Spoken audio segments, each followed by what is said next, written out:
This is History 6, and we're looking at a process of learning. And this process of learning, as it goes deeper and deeper into what in physics is called now a path integral, something radical occurs, and instead of an integral furthering itself, you get a complete transformation, and instead of more integration, what you get is differentiation. It's a very simple, real process, and in a Zen monastery, it is exemplified, the entire ecology is exemplified by ringing a bell. I'm sure that you've all seen in Japanese gardens, if not in Japanese monasteries in Japan, in the Huntington Museum here, in the Japanese garden at the back. There's a big, huge bell, which is typical of this kind of phenomenon. And the bell is struck by a huge log, which is on some kind of a swing rope. And when the bell is struck, this deep gong sound permeates the entire garden and environment. This is a very simplistic,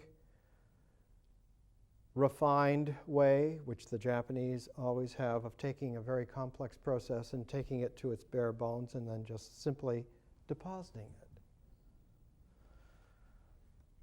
The entire integral action is objectified by the bell, by the casting, by the making of the bell.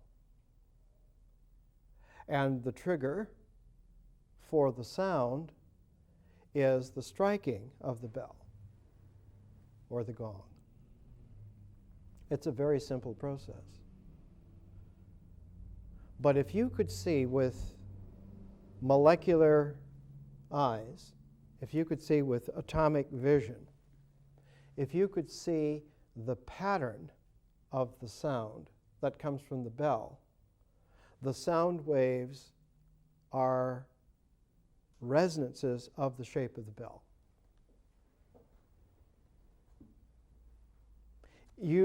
Literally, the bell shape is reproduced further and further out, larger and larger, so that you get a resonant target.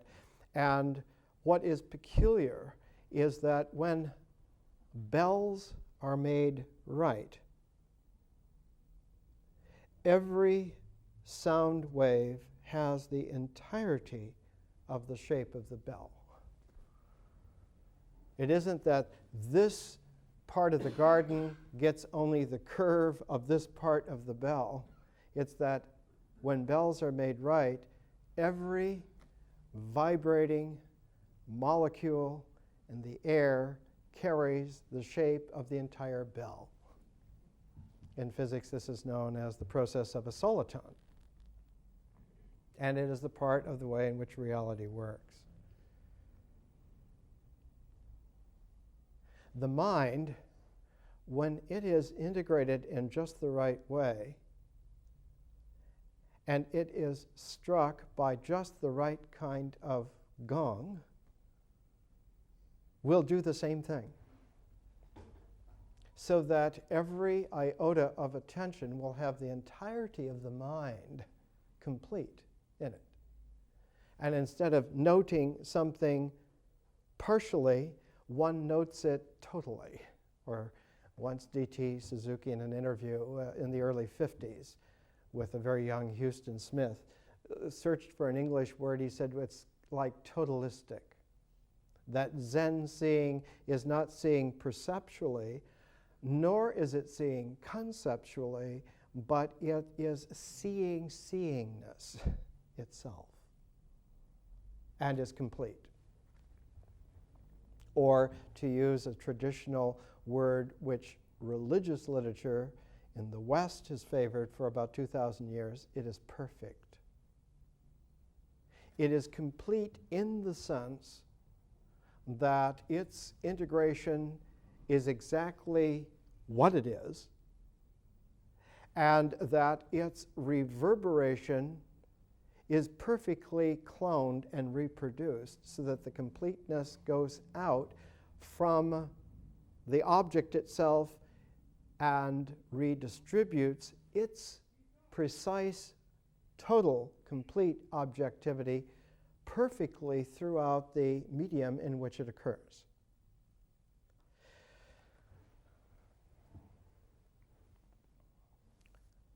The drive to approximate this simple ecology in philosophy dominated European thought in the 20th century. And it was a severe attempt to try to get as pure and as real, as reduced down to actualities, and build up from those atomic actualities into a factual, scientific, methodical view of life so that thought could be mature. The figure that we're taking, Hannah Arendt, figured prominently in the development of this entire career in philosophy. And we're pairing with Hannah Arendt of the 20th century, the greatest Roman historian of the first century AD, because many of the issues that came up in the 20th century were already there and already refined in the first century AD. So that Hannah Arendt and Tacitus are not just an interesting pair for our education in history, because they involve the cream of historical events at their time. They also make a parenthesis together which gives the last 2,000 years of historical development in a very succinct set, so that when they're paired together, we can appreciate why it is that the 20th century was a complete failure. The 20th century is one of the most tragic centuries in the entire history of the world. It ended in a complete and utter failure, a tragic failure. Its culminating half was absorbed in the Cold War, which, as we saw before, is the perfect Thucydidean kind of polarity that happened in ancient Greece between Sparta and Athens and caused the complete demise of the classical Greek ethos. There was never a Greek empire after that. They simply X'd themselves out. The two sides exhausted each other.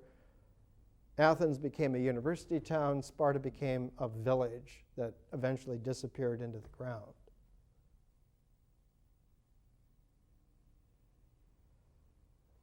Rome, on the other hand, is still around. And the Roman Empire is still intact and still structures the way in which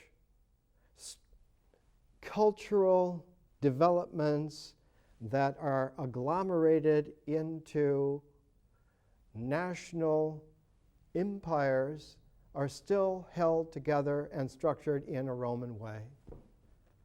And the Western mind, in particular, is still schooled in a Roman Empire ethos. So that it is very difficult for someone to go back to a Greek ethos, especially a classical Greek ethos, and escape from the Roman ethos that lays like a thick sediment in mud over the mind and over the external world in the culture, in the civilization. It's a famous problem, and the most successful group at doing this were a couple of the early American founding fathers, oddly enough. Benjamin Franklin and Thomas Jefferson and James Madison were the most successful group of people to escape from the Roman Empire mud and to go back and appreciate the pristine dilemma which the Greek civilization had and realize that they couldn't find a home anywhere in the past because there was no home there to find. And therefore, one had to put one's trust in the future, that the home of man was nowhere in the past, but could be there in the future, but that you had to work for it. And that the essential ingredient of a future home for man was to educate human beings to become themselves in a resonant way in which they could be either individual or in a community or in a very large nation, and that the scale, individual, family, community, nation, would not distort as you went up in scale. And unknown to Jefferson and Madison and Franklin, this is the classical view of Chinese learning. Chinese civilization, in its late Zhou, the spring and autumn period, pre-Han formulation, was always that these 5 levels, your individual person, your family, your village, the empire or the nation, and the universe, that all 5 fit together in an array of sizes, and that the right way of living in reality is to be able to go through the entire range of these comfortably and never have to distort or contort yourself, that you don't try to make yourself fit in, but that you are resonantly real on every level. This, of course, is the way of thought of Lao Tzu and the Tao Te Ching. And the structure of the Tao Te Ching is startlingly simple. It has 2 phases which are classically not delineated by subsections. The 2 phases are Tao and Te. And for the classic Taoist outlook, Te is always a unity, and Tao is always, as we would say, 0. It is not only 0-based, it is 0-indexed as well. So that Tao and Te, as a complementarity, constitute a way in which the resonance on all 5 levels, individual, village, family, village, nation state, the name for China is middle country. It's the center of the world. It's the basic country. And beyond that, the 5th is the universe. So that there is a 5-step resonance of scale, and the dovetailing with that is a 5-phase energy cycle. And that in that 5-phase energy cycle, Tao and Te are the first 2 phases. And the 3rd phase, which is the indexing modulation, is what the ancient Chinese phrase, the word for it was Zhen. Zhen translates very easily to human-heartedness. The human-heartedness is at the indexing center of the 5-phase energy cycle, that when it is working in its smooth ecology, allows you to go through the 5-level orientation of the scales of life, and that this pentatonic scale also then becomes the formula structure for music. And so Chinese civilization classically was enormously modulated in a very realistic way. Now, none of this was available to Jefferson or Franklin or Madison. It was available in the early 20th century, but the regard for it was colored by a European arrogance that saw the Chinese culture as being both ancient and quaint,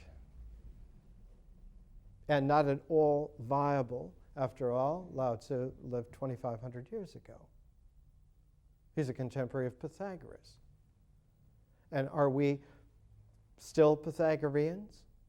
And of course, in the early half of the 20th century, any intellectual, any scientist would tell you that we're completely advanced beyond those ancient things. Whereas in the second half of the 20th century, it was increasingly apparent that, as somebody at Caltech once said, we're all really Pythagoreans. We all really understand that proportionate, ratioed resonance that can be harmonized is the essential condition of analysis. The whole possibility of having a critical attention is based on that kind of measured, measurable scale of conscious appreciation for the possibilities and the proportions, and that they can be modulated together. This, of course, was at the center of the problem that someone like Hannah Arendt became almost thrust into the development, the center, the stage front unfolding of this whole drama of 20th century European thought. And so Hannah Arendt is, oddly enough, the most revealing protagonist of 20th century thought. And it's no great surprise when one comes to appreciate that she is the most important single individual in 20th century philosophy, because she is not some great, enormous philosopher per se, but her life touched all of the great philosophers in such a way that she came to understand that the trigger mechanism, the gong that sets the bell into motion, is the translation into political application of your philosophy, of your philosophic understanding. And she wrote in mid-century, 1950, 1951, The Origins of Totalitarianism, which is a legal brief for an indictment of Western civilization. She makes the case very clear that it isn't that the left should be preferred to the right or the right preferred to the left, that the Nazis and the communists are in the same business of tyranny, and that this business of tyranny is correctly called totalitarianism, and that it can occur without any kind of political party even. You don't need a National Socialist Party, a Communist Party. It can occur in any kind of large civilized institutional structure. And one of the first great readers of Hannah Arendt, The Origins of Totalitarianism, was Erich Hofer, who a few years later did The True Believer. The True Believer is dangerous. He's not only willing to die for his cause, he's willing to let you die for his cause. And as Hofer says, they are everywhere on the march. In his first edition of 1951. The subtitle, The True Believer, Thoughts on the Nature of Mass Movements. That all mass movements have, as it were, a biological profile. Not a biological profile so much, but they have a sociological profile, which can be understood to a T. And that this sociological profile is, has been so correctly brought into analytical integration and differential application as to constitute a virtual science. And that one of the pioneers of that entire facility of sociological theory and application, the Greek terms are theoria and praktike, that always went together. Theoria is the ability to contemplate, and practice or praktike is the ability to apply. And that the interface between theory and application, theoria and praktike, that interface is the most mysterious membrane in the universe. And it's a membrane that cannot be understood very easily. It's really a Zen type of a quality that it really doesn't have a quality, and yet it really does do stuff.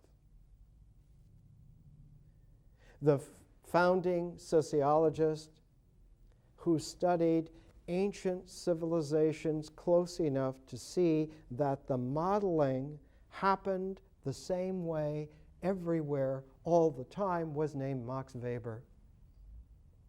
And he took three classic ancient civilizations to try to ruin his theories, to see maybe I'm Eurocentric and maybe my theories are not right, so I will go back to three ancient civilizations.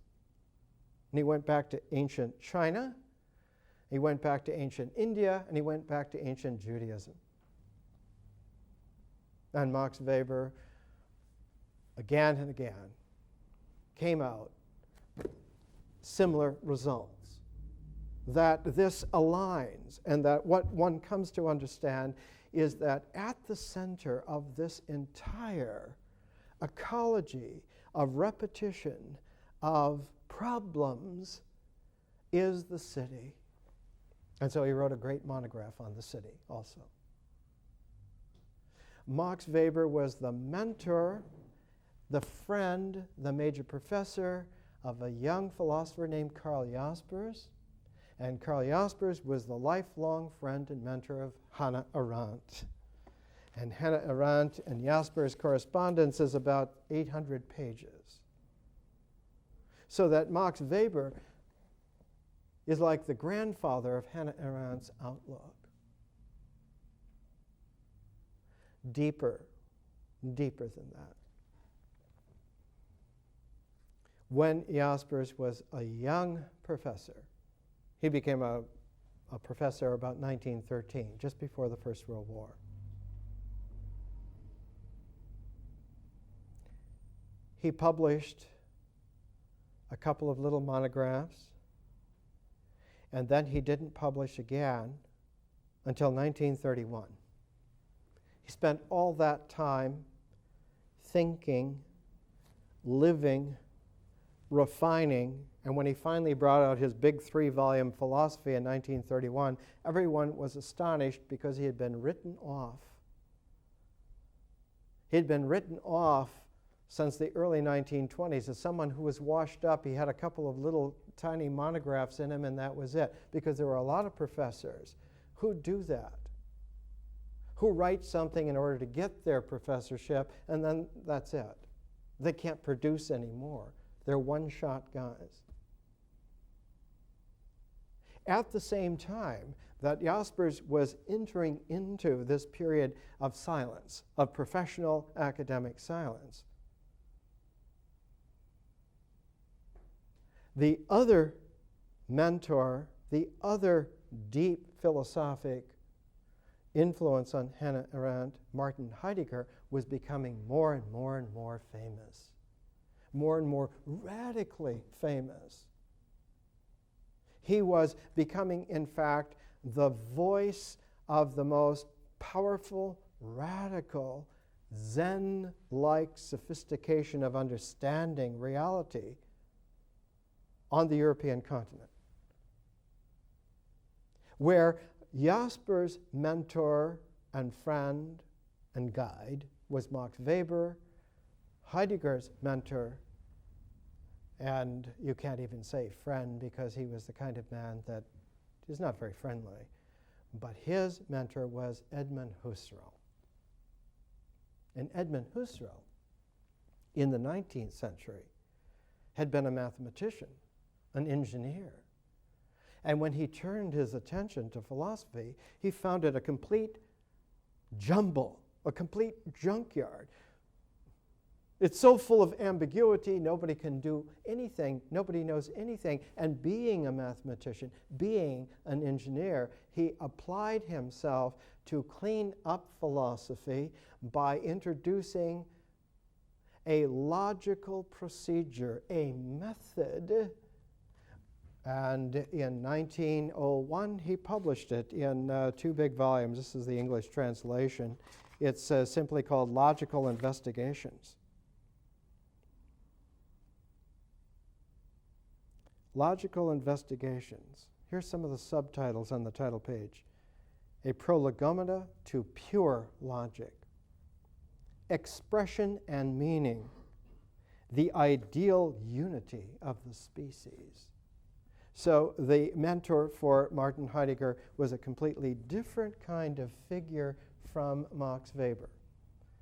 Max Weber, who was a classic founder of sociology and of sociological forms within which human beings struggle to discover themselves and to find relationalities, not only with each other, but with the forms, and that the forms take not the aggregate of all of the struggle and morphing, but the forms themselves influence the outcome of the way in which it happens, because those sociological forms themselves seem to have almost like Pythagorean fundamental shapes that always surface no matter what kind of people are trying to do this, whether they're ancient Jews or ancient Chinese or modern Europeans.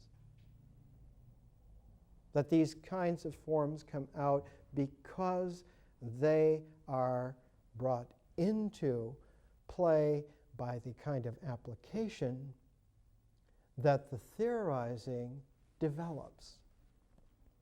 So that the fundamental chef who produces this standardized food is the mind, is the brain. And that human brains apparently all work the same way, but many are very slovenly, a few are very refined, and so if one understands exactly and precisely how the mind works vis-a-vis the things of this world, then one will have a structure which is logical all the way through, and you can have an engineering application of human lives. We will figure out exactly what we need to do, and we will exactly do that. And that turns into the National Socialist Party in Germany in 1933. That took over the entire country. Hitler, of which Martin Heidegger was the #1 intellectual arguer. He was made the rector of the university.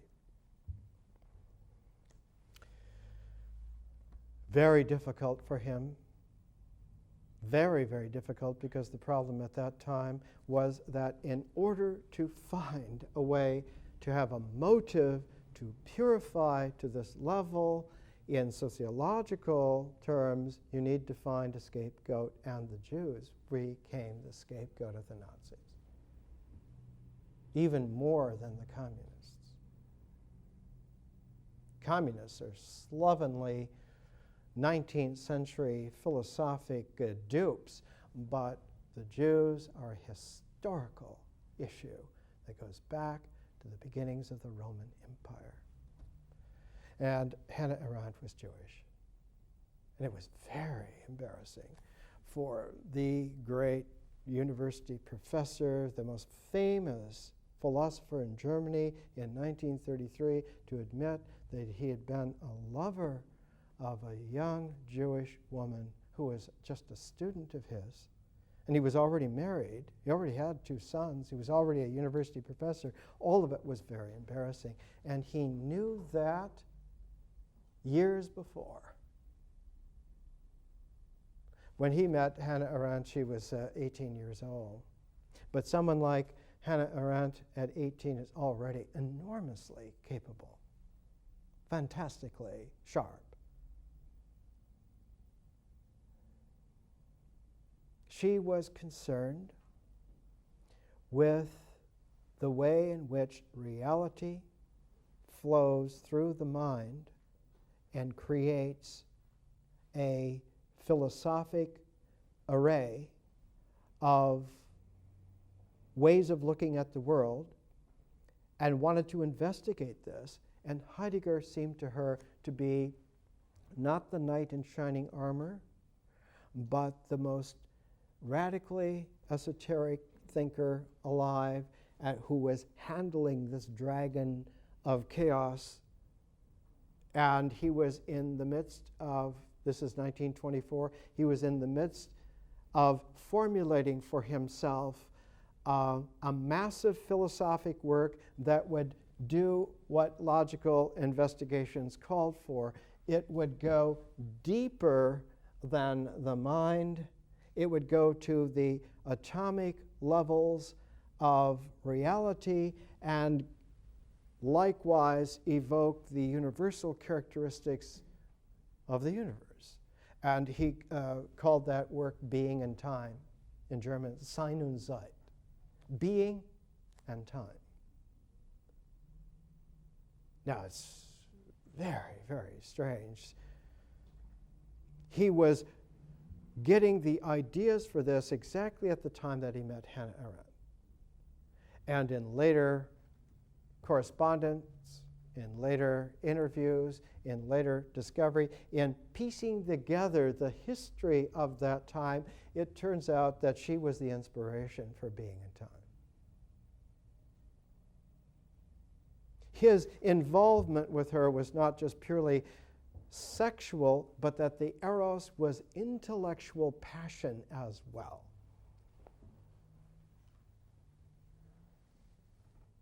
He who had been mentored by Edmund Husserl, whose whole program and method was not to have passion in thought.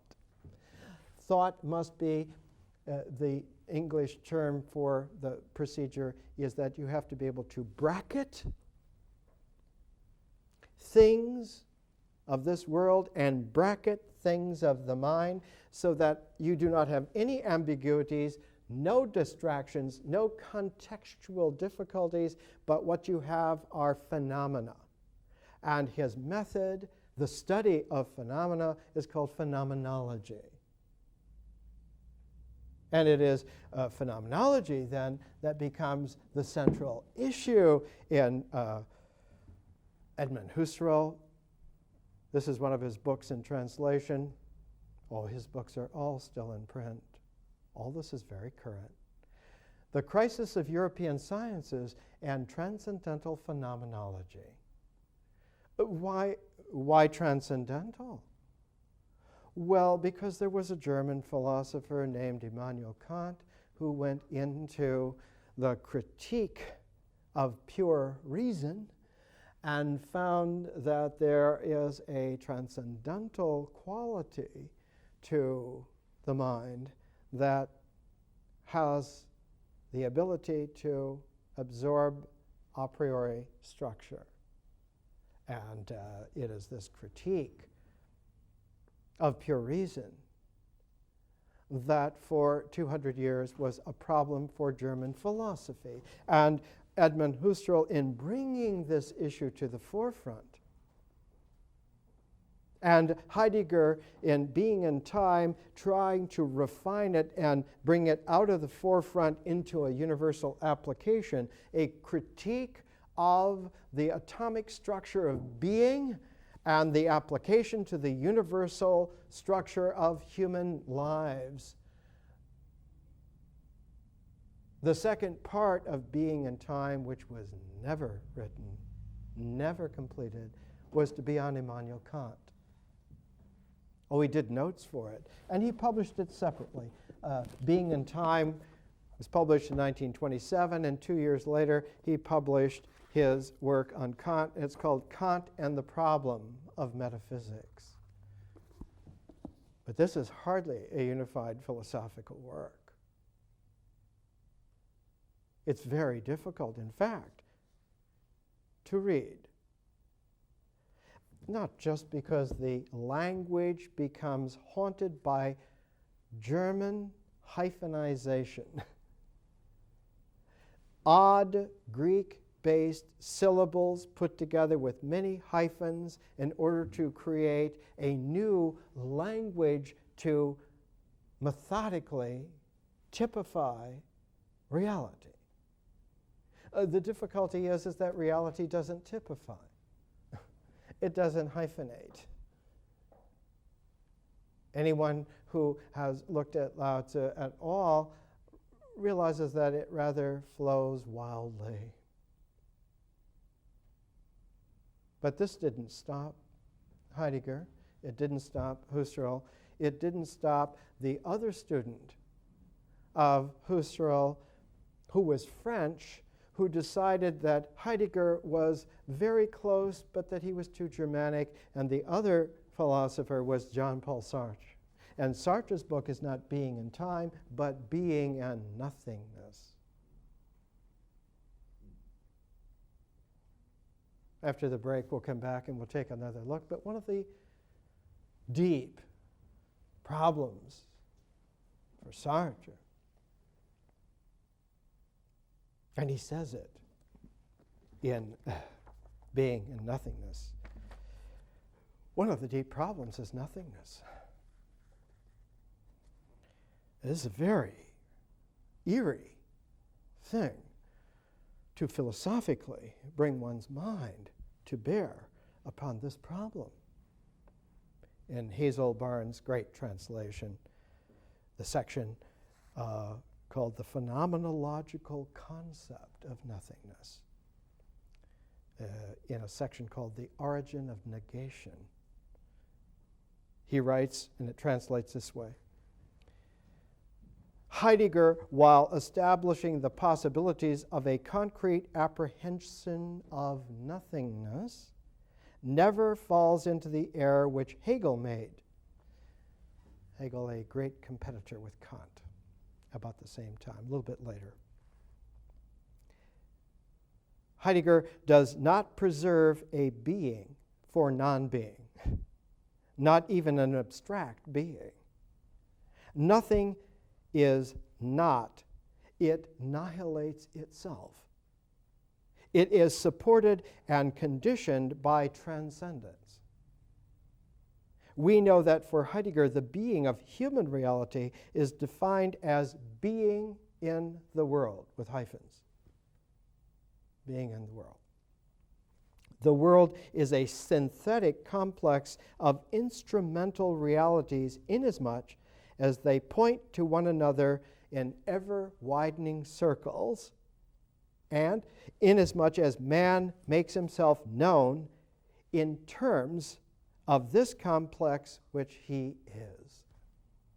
This means both that human reality springs forth invested with being and finds itself in being, and also that human reality causes being, which surrounds it, to be disposed around human reality in the form of the world. But, and here Sartre gets on the brink, on the edge of an abyss. But human reality can make being appear as organized totality in the world only by surpassing being. Not by becoming human, but by becoming superhuman. The Superman, the Nazi Übermensch. This passing beyond the world, which is a condition of the very rising up of the world as such, is effected by, and he uses the term that Heidegger uses in Being and Time all the time, by Dasein, by the phenomenologically abstract being there, which directs the surpassing towards itself. The characteristic of selfness, in fact, is that man is always separated from what he is by all the breadth of the being which he is not. He makes himself known to himself from the other side of the world, and he looks from the horizon towards himself to recover his inner being. Man is a being of distances. This, of course, when thought through in a more sophisticated way, leads to nihilism. It is not just a gap, it is an unbridgeable gulf. And Sartre, who's not at all a second-rate thinker, makes it a fundamental issue of being and nothingness, that one can see being and nothingness in a complementarity, the in itself and the for itself, and that in their relatedness, this somehow bridges over. But the way in which it is bridged over is not to make a unity, or rather it is, simply to make a unity. The strategy here is purely integral. It's purely mental. It's purely, in fact, symbolic, which if you start from Husserl, you're going to have a symbolic answer because you're playing a symbolic game. I'm talking about really high-level game theory. If you think by the rules of Monopoly, you will be successful if you play only with Monopoly rules, but you can't bring clue rules into Monopoly. It's not the game. The difficulty is that consciousness becomes, in the mind, a whole. It becomes a whole of nothingness, which in order to be relational must be filled with phenomenological things. Because only by filling it with things does it fit together with the rest of the mind, which has being in itself. So that man becomes not inquisitive to know, which would be knowledge, which Sartre thinks that's what he's talking about, but because he's trying to fill this hole, which can never be filled, he doesn't become inquisitive, he becomes acquisitive. He wants things, he needs things, and he becomes addicted to controlling the material of the world, including other people's thoughts. In the Canterbury Tales, the wife of Bath says she understands what man wants, and one of the Canterbury Pilgrims says, well, I understand what women want. They want to control the thoughts of their husband. It's humorous.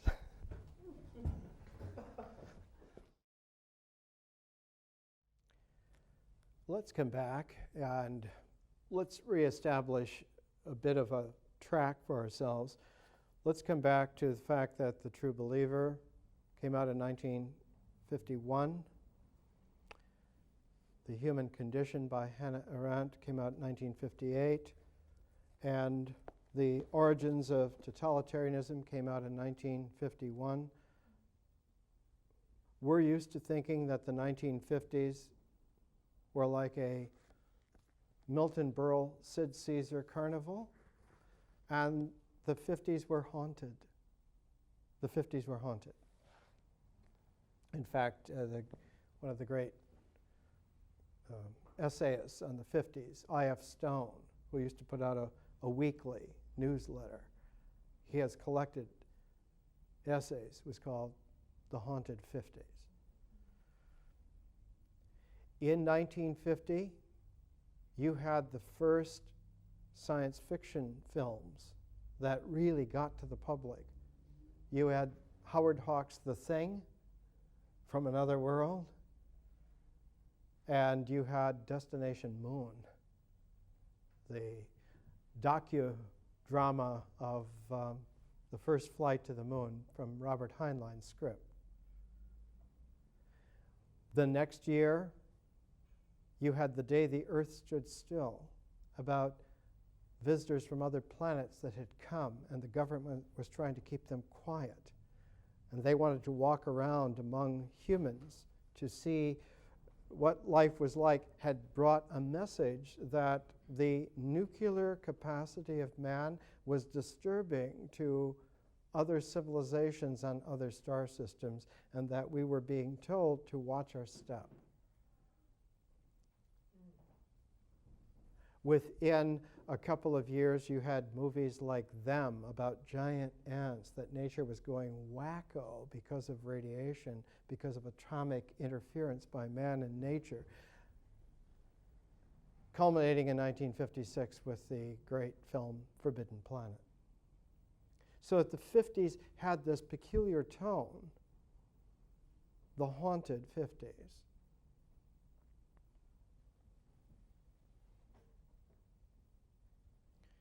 What haunted the 50s was that World War II was not successful, that nothing was settled.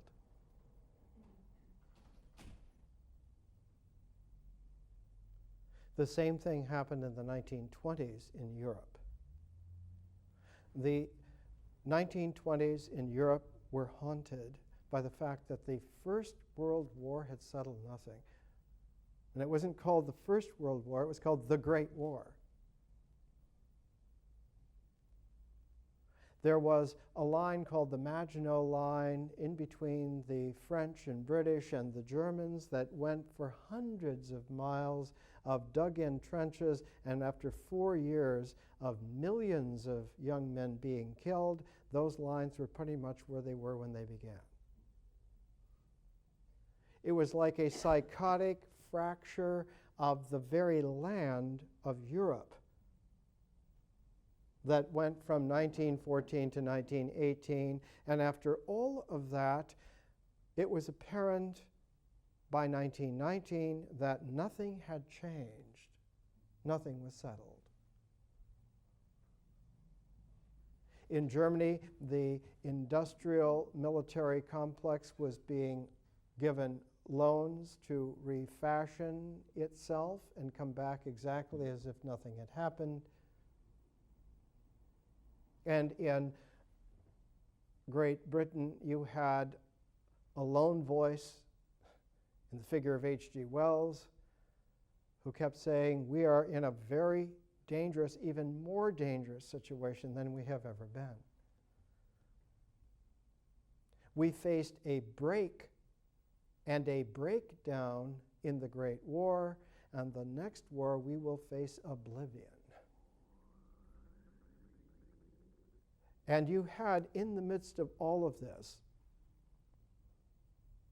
the development of what we've been looking at this morning, one of the most powerful philosophic projects ever undertaken to completely recalibrate all of thought, all of civilization.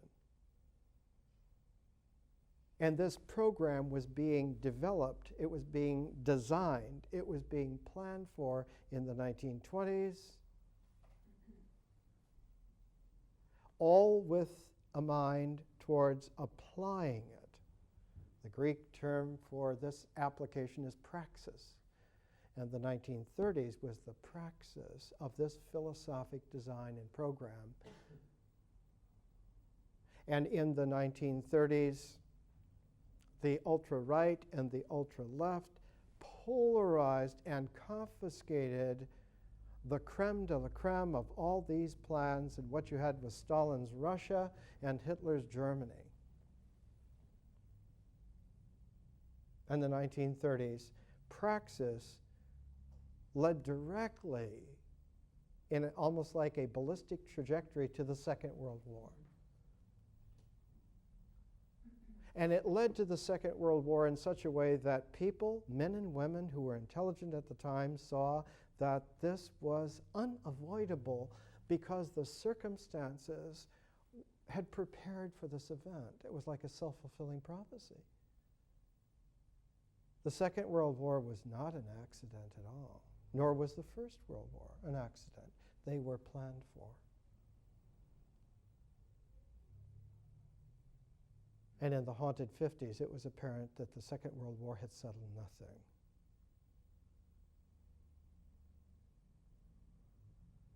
That the Cold War was not World War III. There was no World War III.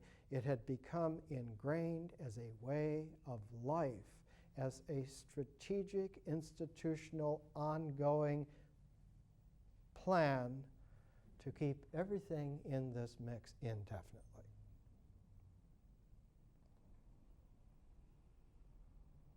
Part of the hauntedness of 2001 is that the collapse of the Soviet Empire in 1991 settled nothing. So that the 2001 to 2010 decade is going to be haunted as well. But this time on a deeply macabre level. Because it is not just that certain groups are planning, or that certain structures are repatterning themselves all the time, but it goes even more insidious than that. It's that we cannot change. We are suicidal as a civilized species. Now, the good news is that that's not true. But it carries a price, and the price is you have to struggle to learn to be other than what you were taught.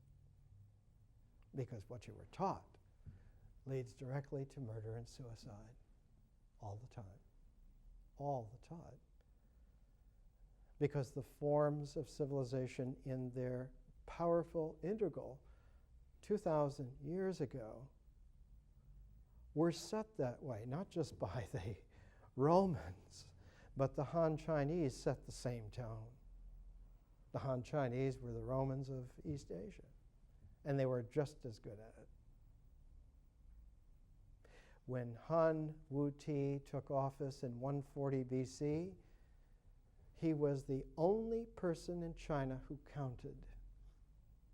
And he had 130,000 people on his hierarchical staff making sure that he was able to do whatever he wanted to do.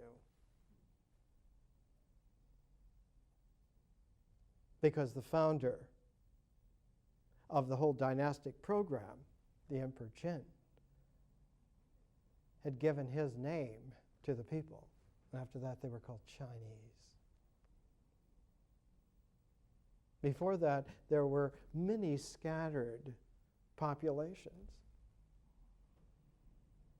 After that, there was only one way to be institutionally correct, and that was to be Chinese. The same in the Roman ethos. There's all roads lead to Rome. But not only all roads, but all power trajectories lead to the emperor. He is the princeps in the sense that he is the first, as in everything will be cloned by the way in which this man decides it will go. Except that Augustus Caesar learned from the assassination of his uncle Julius Caesar, assassinated by his friends, assassinated by his political allies, Augustus Caesar learned to cover his tracks in a very subtle way. He learned that you do not assume power, but that you manipulate the conditions so that they all point to you as the obvious center. And so he labored behind the scenes to make sure that everything pointed to him. He contracted Virgil to write the great epic, the Aeneid, to epically found the Roman Empire. And he made sure that the historian Livy, who was an exact contemporary of his, wrote his history of Rome so that all of it led to him. It was obvious that he was the only person that really counted.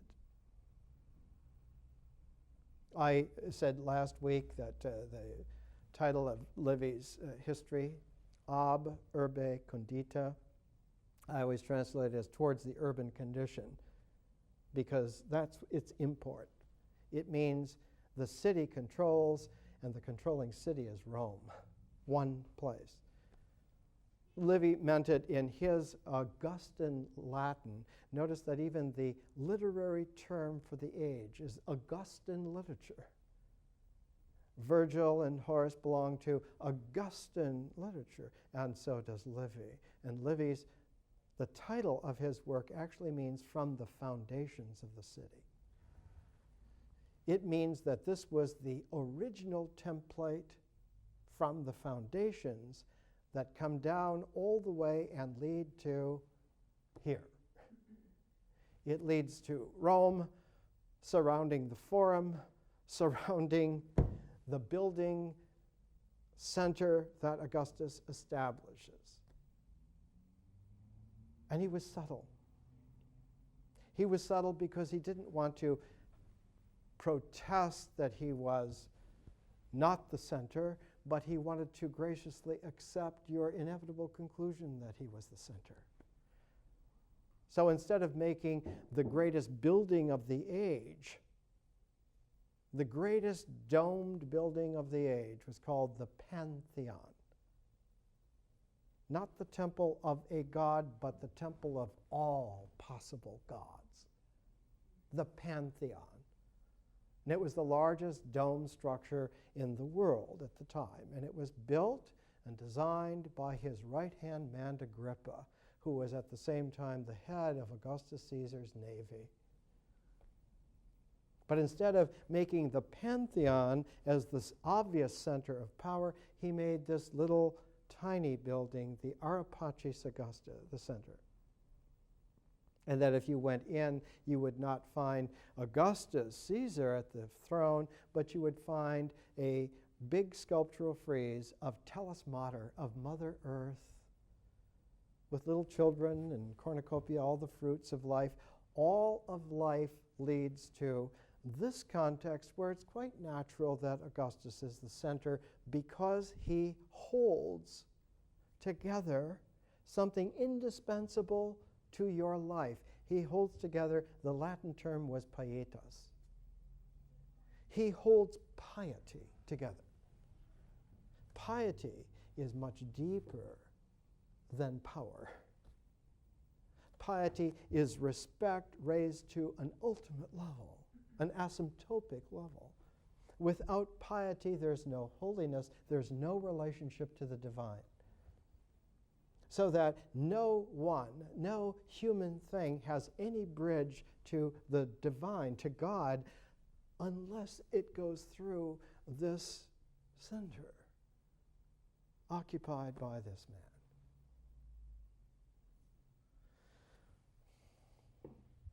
It's extremely difficult to appreciate how skewed something like Livy's history is, because his language is so refined.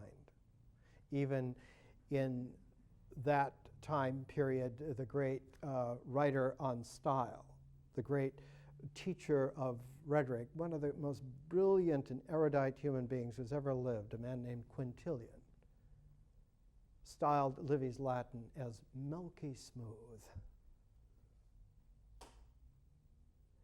When you look at a book like this, Livy, his Historical Aims and Methods, P.G. Walsh, Cambridge University Press, about 40, 50 years ago. We must therefore reject the views that Livy seeks a religious revival because of a blind adherence to state religion. Absurdities in all. And at the other extreme, that he pays mere lip service to theological concepts which he regards as absurd in order to achieve a morally healthy society. The true explanation must surely be that he sees in these beliefs a symbolic truth. He attempts to sift from the mass of superstitious myth a central doctrine. From myth, a doctrine, an ideology, the imperial ideology of the Roman Empire. He attempts to sift, this is the historian Livy. Notice how history and myth are subtly merged without anyone really noticing. So that what seems to be a historical, the history of Rome from the founding is actually an imperial mythology, very Augustan, very mild. There's nothing radical about it. It's all very easy to accept, and it leads to a very clear conclusion. You know exactly where you are, and it's so easy just to accept it. Why? He attempts to sift from a mass of superstitious myth a central doctrine of the relationship between men and gods.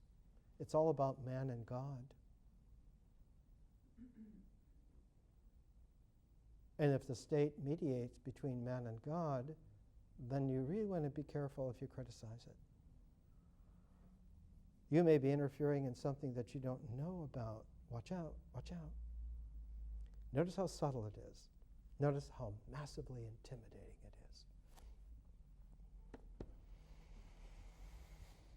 is. A central doctrine of the relationship between men and gods which will lend order and significance to human life.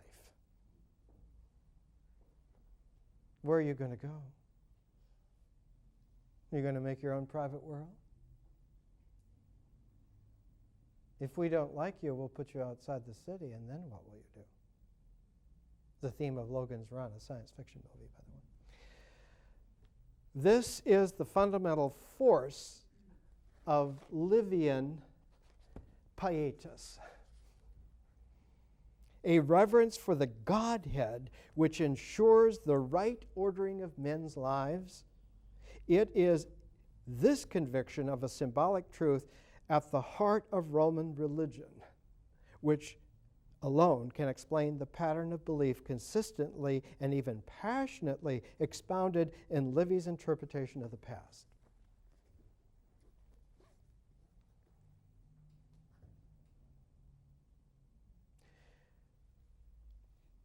Livy died about the time that Augustus Caesar, near the end of his life, finally accepted the role of Pontifex Maximus. Pontifex Maximus was the head of the Roman religion. He was the Pope. He was not only the emperor of the political structure and the holder of all the economic power that mattered and the master of the military, but he became the Pope as well.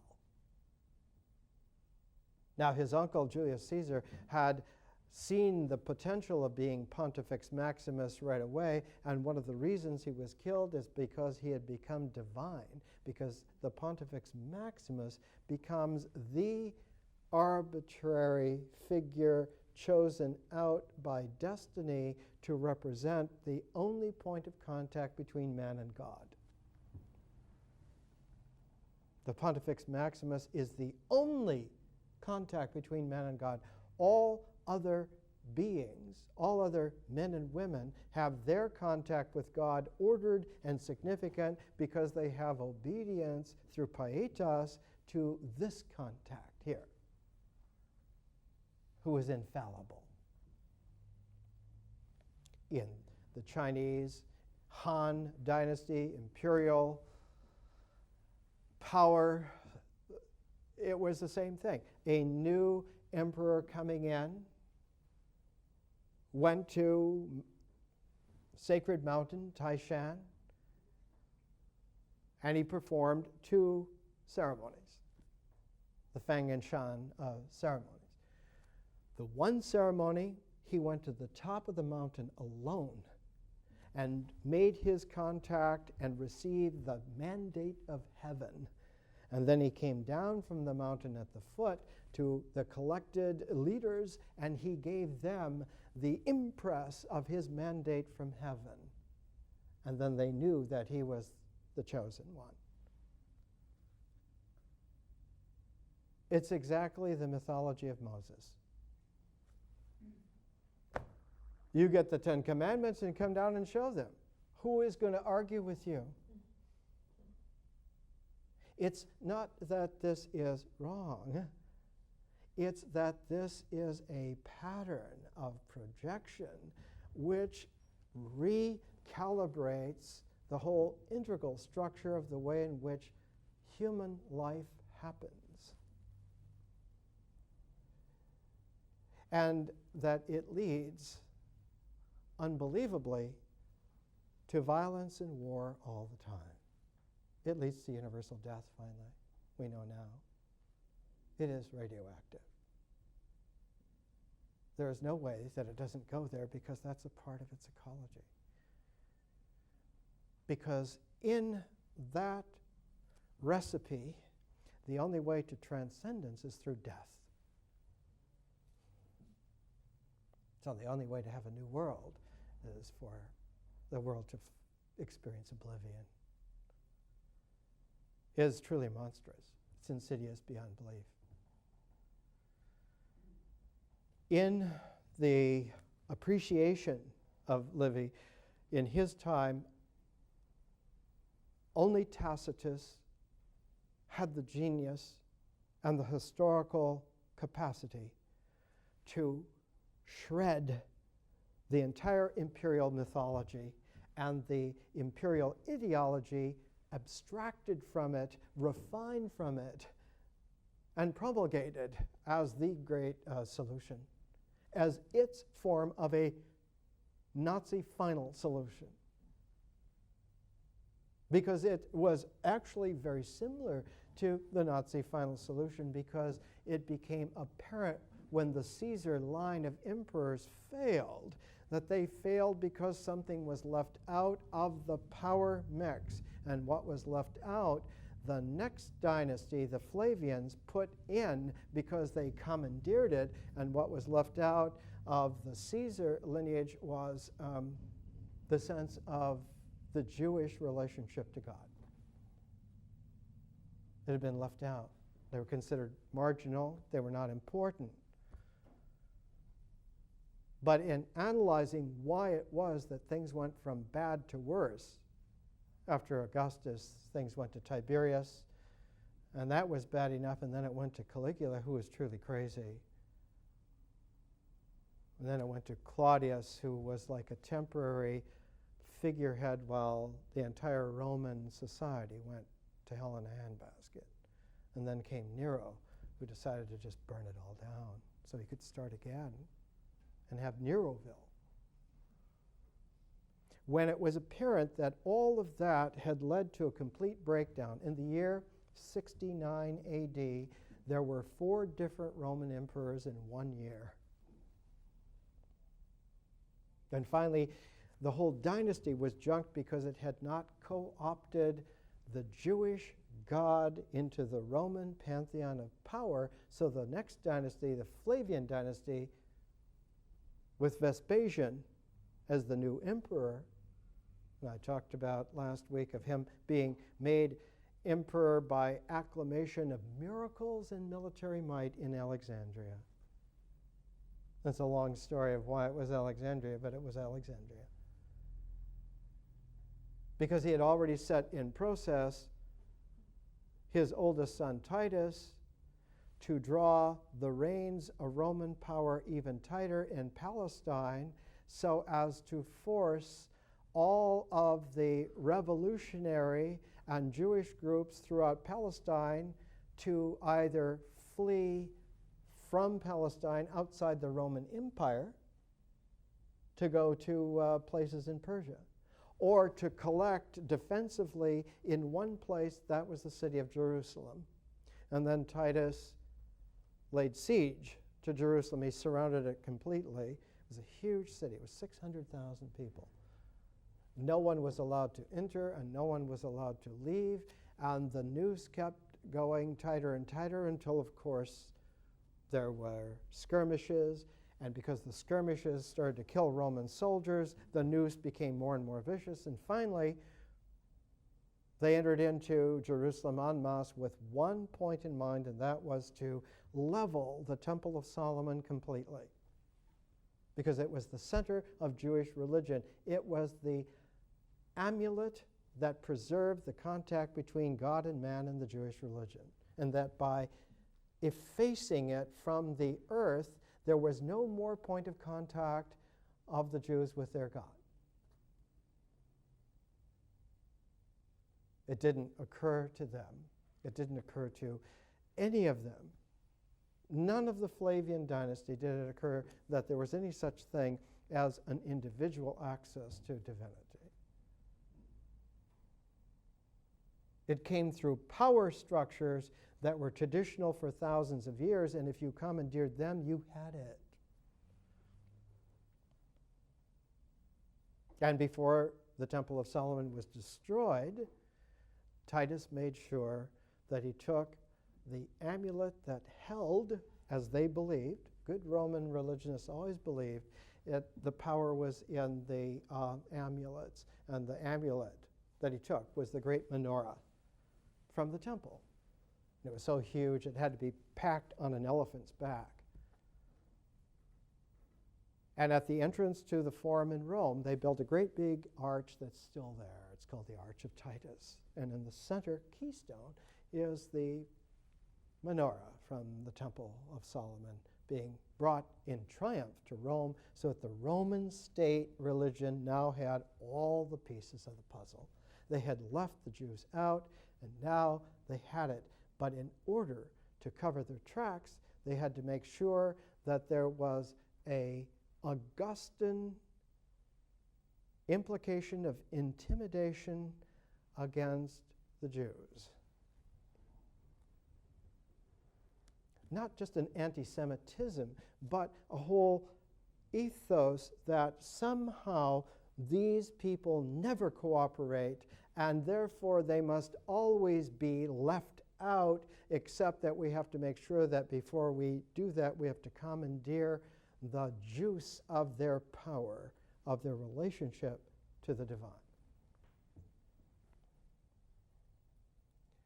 When you look at the Augustan imperial program with the eyes of someone like Hannah Arendt, you realize what a scary thing history has been for the last 20 centuries. Really scary. Because we have been inculcated to not understand. Our minds have been structured, our education tailored, our culture, our civilization all made so that all of this has a consistency, and it's only a matter of refining the consistency so that it gels and takes forever. That the glitches are not glitches of protest, but because the mixture hasn't been homogenized enough, and that if it's homogenized enough, then it will be like a Portland cement floor, and it will stay, and you won't have to worry about it ever again. One of the glitches in this is a thing in Western history that was not planned for. It's called the Renaissance. That there would be such a thing as men and women who recovered not the Roman way of thinking, but the older, the more profound personal assessment that came from the Greeks. But not just the Greeks of Plato's time, but the Greeks from Plato's time who had, in an underground way, become more and more sophisticated and had finally matured and gone to Alexandria. And after several hundreds of years in Alexandria, the refinement of Greek and Jewish culture together made a Greco-Jewish Hellenism that was so refined that it became like an atomic structure that reached critical mass. It exploded into a consciousness of light, so that all the language of the early first century Greek, Hellenistic, Jewish Greco language is all about the person of light. You find it in the Gospel of John, in the Prome. In the beginning was the Word, and the Word was made manifest, and that became that light becomes the life of men. And you find it in the Hermetic writings about the same time. You find it in all of the writings there, and that directly influences, for the next 1,000 years, all of the esoteric groups along the eastern edge of the Roman Empire. So that you find when the Islamic civilization becomes strong enough to be able to commandeer the old Roman ethos, centered not in Rome but in Baghdad, the esoteric group in Baghdad is called the Ikhwan al-Safda, the Brotherhood of Light. And when you look at what they're writing, what are they writing? They're talking about what Plotinus was talking about, who was talking about what the Hermetic writings were talking about.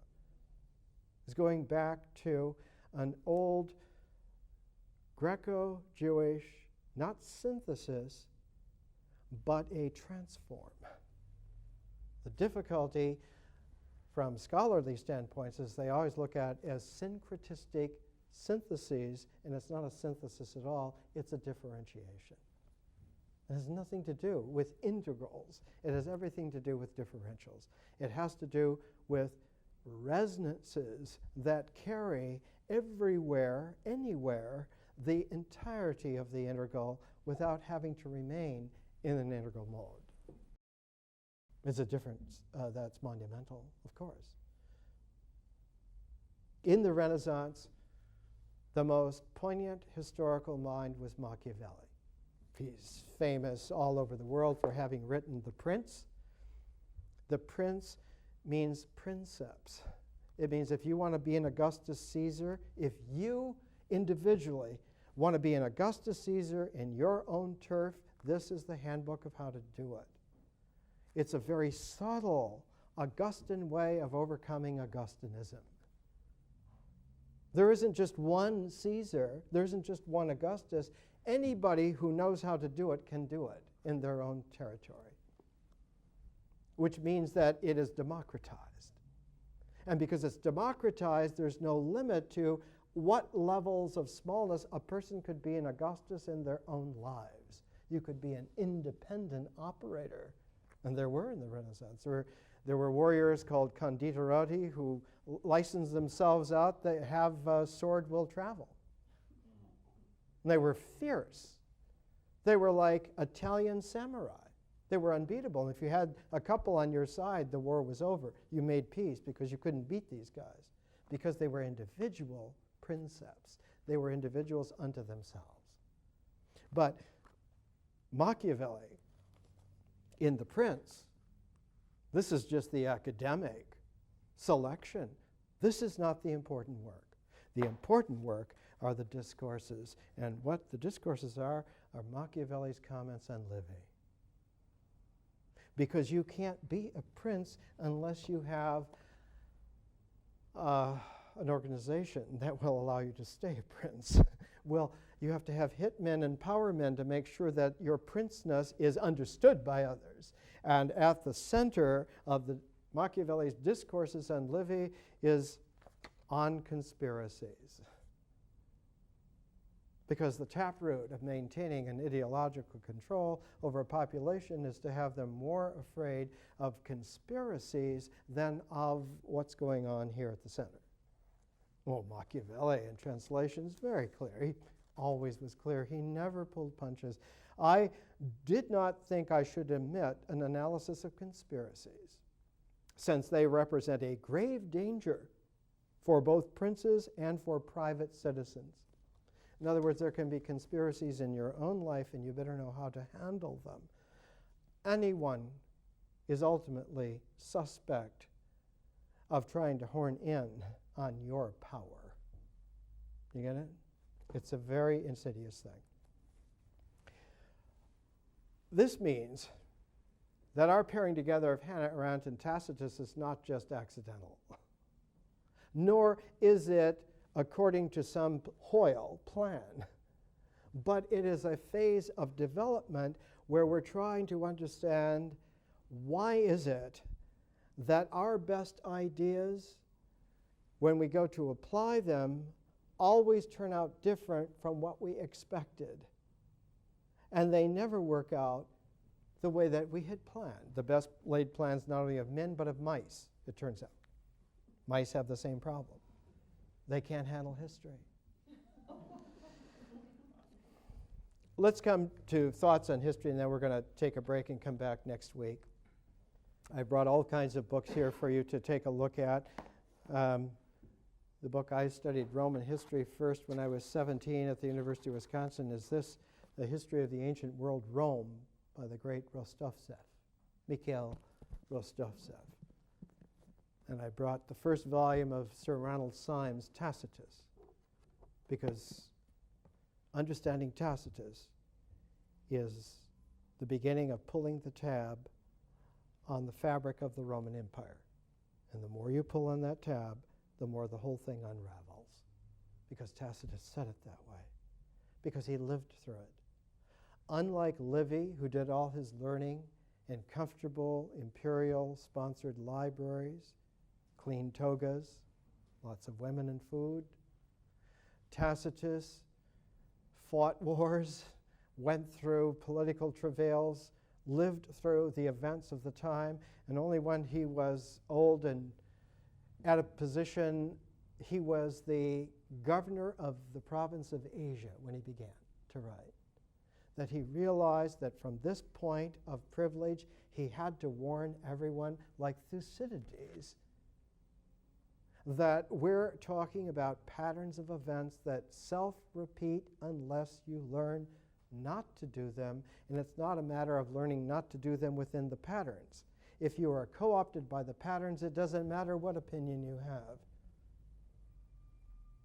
It's like trying to walk your own direction in a landslide. You don't have a chance. The only opportunity is to change your nature from being dependent on integral plans only and acquiring a differential transform capacity that can balance that. You don't have to junk the one for the other, but you have to have both. I call it the principle of the snowshoes. There's a heavy snowfall called civilization, and you cannot get to safety without snowshoes. Because if you try to use your own natural feet, you will sink more and more in every step into the snowfall, and you will never have the strength to get free of it. You'll never get to safety. It's insidious beyond belief. Here's from our course outline, thoughts on history. With a mythological horizon, one lives within the language forms. The language forms are not contiguous. Here the meaning is content-oriented and feeling-toned. Content-oriented like phenomenology. Let's get to the things. Let's get to what counts. Let's be objective. The addiction to objectivity ensures the regression of consciousness. It's like needing a fix of certainty. And eventually you will pay anything to get it. Psychic energy is a stream of conscious flow, a current mode, not objective at all. Interiorized meaning focuses into the symbolic vision. Here, the forms of language are conscious, and one is abstracted from or transcended from.